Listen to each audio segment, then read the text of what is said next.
Bismillah walhamdulillah. In the name of Allah, and all praise due to Allah. What are the things that nullify a person's fast? In this short clip, we will mention four things, the main or major four things that nullify a person's fast, and it will be easy for you to understand what are these things. Now, number one, anything goes from your mouth, through your throat, to your stomach, that breaks person's fast. Not necessarily food and drink. Of course, food and drink nullifies person's fast, but also if a person takes a stone and swallow it, and it goes all the way from throat to the stomach, he is, already broke his fast. So anything going from the throat, going all the way to the stomach, will break the person's fast. Of course, this does not include a person's saliva, because if he is, swallowing his own saliva, that's completely fine, because this is internal, something internal, but I'm talking about something from outside. So this is number one. Also, into this category, food and drink intentionally.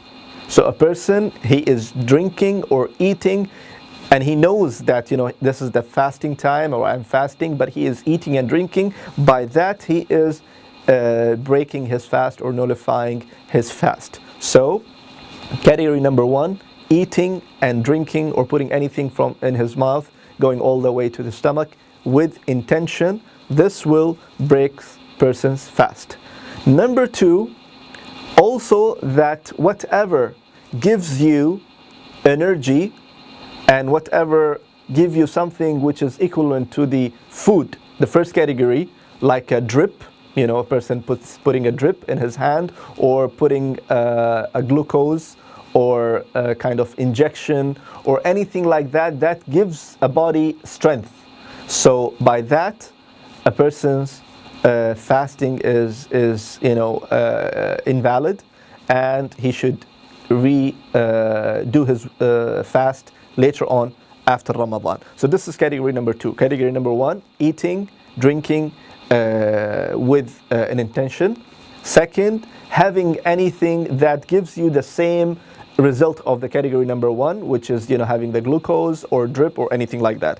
Number three is vomiting intentionally as well. So let's say if a person is walking and he smells something bad, at the end of the street, at the corner, or something at home, he smells something, and out of no control he vomits or she vomits. Then we say that this is out of your control, and you didn't do it with intention, so you can continue your fast. But if a person is pressing his stomach, let's say, or putting the finger in his mouth or in her mouth, purposely, so she or he can vomit, then if he or she vomits, then the fasting is invalid, and he or she should redo his fasting later on after Ramadan. And this is the category number three. The category number four is that having intercourse, and by having intercourse, a person breaks and invalidates his fast and her fast. And into this category also there are two things that the ulama mentioned, that if a woman, she is fasting, but while she is fasting she will have her menses on that day, so she breaks her fast. The fast is invalidated or not complete for that day, and she can redo her fast later on. And the second thing into the same category is if a woman delivers baby during the month of Ramadan while she is fasting.